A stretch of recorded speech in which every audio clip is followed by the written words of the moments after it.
लो, राजकुमारी चारुमती ने अपनी नौकरानी को भेजा कि देखो बाहर कौन है। बाहर एक बूढ़ी महिला पेंटिंग्स बेच रही थी। उस बूढ़ी महिला को महल के अंदर बुलाया गया, उससे बहुत सुंदर सुंदर पेंटिंग्स खरीदी गई, कुछ हिंदू देवी देवताओं की, कुछ हिंदू राजा रानियों की, जैसे भगवान शिव, भगवान गणेश, भगवान राम, भगवान कृष्ण, कुछ राजाओं के जैसे सांगा, कुंभा, प्रताप, हमीर देव चौहान, पृथ्वीराज चौहान। उस बूढ़ी महिला की खूब अच्छी खासी बिक्री हुई। उसने कहा राजकुमारी थैंक यू, मैं सुबह से निकली थी, कोई बिक्री नहीं हो रही थी, तूने सारी पेंटिंग ही ले ली। अब मेरे पास एक बड़ी सी पेंटिंग और है, ये तुम ले लो तो मेरा तो बाहर उतरे। राजकुमारी ने कहा दिखाओ वो कौन सी पेंटिंग है। उसने एक बड़ी सी पेंटिंग दिखाई। राजकुमारी ने कहा पर ये कौन? अरे कि तुम इनको नहीं जानती, शहंशाह हिंदुस्तान मुगलिया सल्तनत के बादशाह आलमगीर औरंगजेब खुद है। उसने कहा अच्छा औरंगजेब है कि हाँ, दे दे ये पेंटिंग भी दे दे। सारी पेंटिंग ली, रुपए बताओ कितने, इतने रुपए, ये पकड़ रुपए। 2 मिनट बैठ बूढ़ी माई, 2 मिनट बाद चाय पी के चली जाना। बूढ़ी महिला वहीं बैठी रही। राजकुमारी ने अपनी सहेलियों को कहा इस पेंटिंग पे एक एक जूता मारो। सारी सहेलियों ने अपनी जुत्ती उतारी, पेंटिंग की मारी, पेंटिंग बापड़ी चिंदी चिंदी हो गई। फटी हुई पेंटिंग उस बूढ़ी महिला को दी और कहा औरंगजेब को जाके कह देना चारुमती ने फाड़ी है। बूढ़ी महिला दिल्ली गई, उसने जाके कहा किशनगढ़ में राजकुमारी चारुमती है और उसने तेरी पेंटिंग के टोटे टोटे कर दिए। औरंगजेब को बड़ा गुस्सा आया। औरंगजेब ने हाथों हाथ किशनगढ़ की लैंडलाइन पर फोन घुमाया कि मैं राजकुमारी चारुमती से विवाह करना चाहता हूं। किशनगढ़ वालों की क्या औकात औरंगजेब को मना करे। उन्होंने कहा सर आओ, उसे 2 दिन पहले मिस कॉल देना, टेंट तान लेंगे हम तो। ये बात राजकुमारी चारुमती को पता चली कि मेरा विवाह किससे करने वाले हैं। उसने अपने भाई को कहा, उसके भाई का नाम था मान सिंह। उसने भाई को बुलाया, ये क्या तरीका है और आप मेरी शादी औरंगजेब से कैसे कर सकते हो? भाई औरंगजेब बड़ा राजा है, हम नहीं करेंगे, वो हमला करेगा। उसने कहा क्या तुम हमले से डरते हो, क्या तुम मरने से डरते हो? मान सिंह ने कहा मरे नहीं डरते, मरने से लड़ाई से तो कोई डर नहीं लगता, तो लड़ लो। ने कहा बात ये नहीं है, औरंगजेब की जब सेना लड़ने के लिए आएगी तो साधारण जनता की लड़कियों को उठा के लेके जाएगी। राजा का पहला कर्तव्य जनता की रक्षा करना होता है। यदि इन लोगों की बहन बेटियों की रक्षा के लिए हमें तेरी शादी करनी पड़ेगी, हम करेंगे।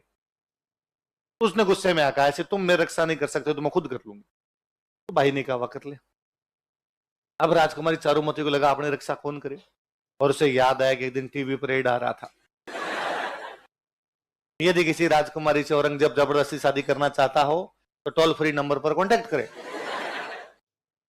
और उसने राज सिंह जी के पास मैसेज किया कि जिस प्रकार भगवान कृष्ण रुक्मणी का हरण करके ले गए थे, इसका हरण करके ले गए थे, उसी प्रकार आप मेरा हरण करके ले जाइए और मुझसे विवाह कर लीजिए।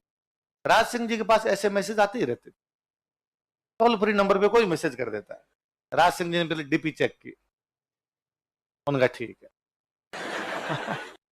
डन, शादी का कार्ड भेजो, कब है तुम्हारा ब्याह, मैं आ जाऊंगा। अब राज सिंह जी ने औरंगजेब को मैसेज किया, औरंगजेब वो तुम किशनगढ़ ब्याह करने के लिए जा रहा था? उसने कहा हाँ, तो मत जाना, वहां मैं करूंगा शादी।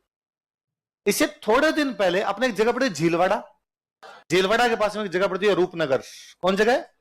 रूपनगर की एक राजकुमारी जिसका नाम था चंचल कुमारी। क्या नाम था? औरंगजेब चंचल कुमारी से शादी करना चाहता था, राज सिंह पहले जाके शादी करके आ गया। तो औरंगजेब ने कहा ये क्या तरीका है, मतलब चंचल कुमारी से भी तू करके आ गया, चारुमती से भी तू कदेश फूलते मैं ये नहीं होने दूंगा मैं। तो राज सिंह जी का लड़ाई कर लेंगे, आगे कोई बात नहीं, लड़ाई हो जाएगी। तो औरंगजेब ने कहा सेना लेके आऊंगा, लड़ाई करेंगे, जो जीतेगा उसकी शादी चारुमती से होगी। शादी का दिन नजदीक आया। नजदीक आया तो राज सिंह जी ने अपने मंत्री इकट्ठे किए और इकट्ठे करके कहा कि इस समय एक गंभीर संकट है हमारे सामने। मंत्री ने पूछा हाँ साहब बताओ। वह एक अबला नारी हमें पुकार रही है। मंत्री मन ही मन सोचा कि आपको आजकल हर तीसरी अबला नहीं लग रही क्या? बताओ सर बात क्या है? कि मैं किशनगढ़ की राजकुमारी चारुमती से विवाह करने जाऊंगा, जो औरंगजेब से विवाह नहीं करना चाहती। औरंगजेब सेना लेकर आएगा, हम उसकी सेना को रोकना तब तक जब तक मेरे फेरे नहीं हो जाए। जैसे मेरे फेरे संपन्न होंगे मैं खुद लड़ने के लिए आ जाऊंगा। मंत्री ने कहा सर आवश्यकता ही नहीं है, आप तो शादी करके आराम से मेवाड़ वापस पधारना, औरंगजेब की सेना को हम अजमेर से इंच नहीं हिलने देंगे, हम लड़ लेंगे वहां पर। डन, तय हुआ। राज सिंह जी शादी करने के लिए जाएंगे किशनगढ़, सेना लड़ने के लिए कहां पर जाएगी? अजमेर। सेना जाएगी तो सेनापति जाएगा, और मेवाड़ की सेना का सेनापति हमेशा सलुम्बर का सामंत, और सलुम्बर का सामंत उस समय था रतन सिंह चुंडावत। क्या नाम था? रतन सिंह चुंडावत के पास मैसेज किया गया कि सलुम्बर के सामंत रतन सिंह चुंडावत कल जो है वो मेवाड़ की सेना लड़ने के लिए कहां पर जाएगी? अजमेर। जिस दिन रतन सिंह चुंडावत के पास ये मैसेज गया उस दिन उसकी खुद की शादी हुई थी। बॉर्डर मूवी में सुनील शेट्टी के पास ऐसा मैसेज आया था कि आपको लड़ने के लिए जाना और उसकी शादी हुई थी? नहीं नहीं, या ऐसा मैसेज किसके पास आया? ऐसा कितने लोग हैं जिन्होंने बॉर्डर मूवी नहीं देख रखी? बॉर्डर मूवी जो है वो नहीं देख रही, तुमने नहीं देख रखी, कार्ड जमा करो रे इनके। कल एक भी क्लास में नहीं बैठना चाहिए तुम्हारे में से। बॉर्डर मूवी सबको देखनी है, जिन्होंने नहीं देख रखी वो आज घर पे जाके देखें, जिन्होंने देख रखे वो रिवीजन करें। सलूम्बर के सामंत रतन सिंह चुंडावत, उनके पास मैसेज हुआ कि आपको अपनी सेना लेके कहां पर जाना है? अजमेर, क्योंकि वहां पे किससे लड़ाई करनी है? औरंगजेब, क्योंकि राज सिंह जी शादी करने के लिए कहां पधार रहे हैं? किशनगढ़। कौन सी राजकुमारी से? और उसी दिन रतन सिंह चुंडावत की खुद की शादी हुई थी। बूंदी की एक खाड़ी रानी थी उनकी। कहां की रानी थी?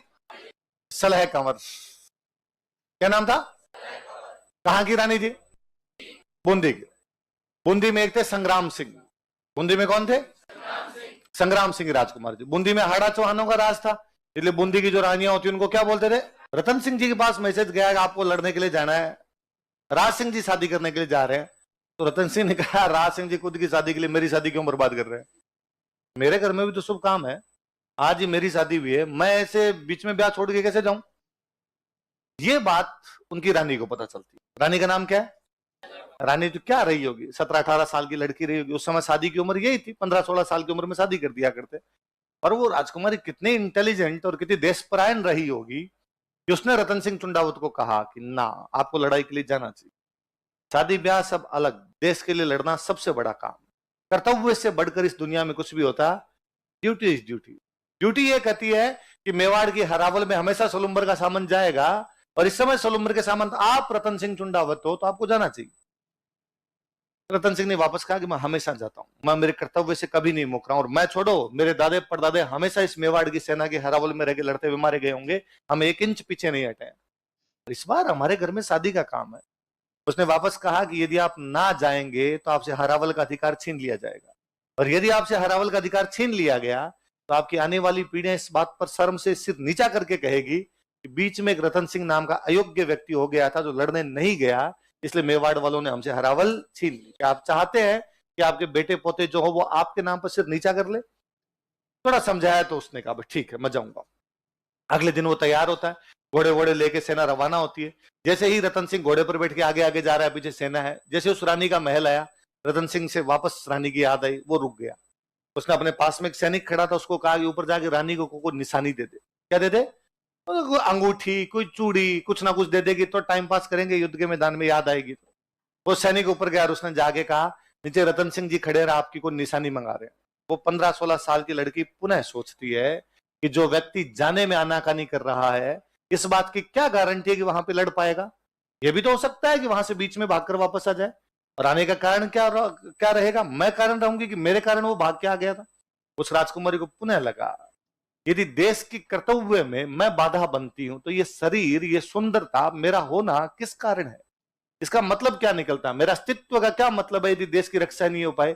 उसे लगा कि यदि मेरा पति मेरी वजह से नहीं जा पा रहा तो मुझे नहीं रहना चाहिए। उसने अपना सिर काट के दे दिया था।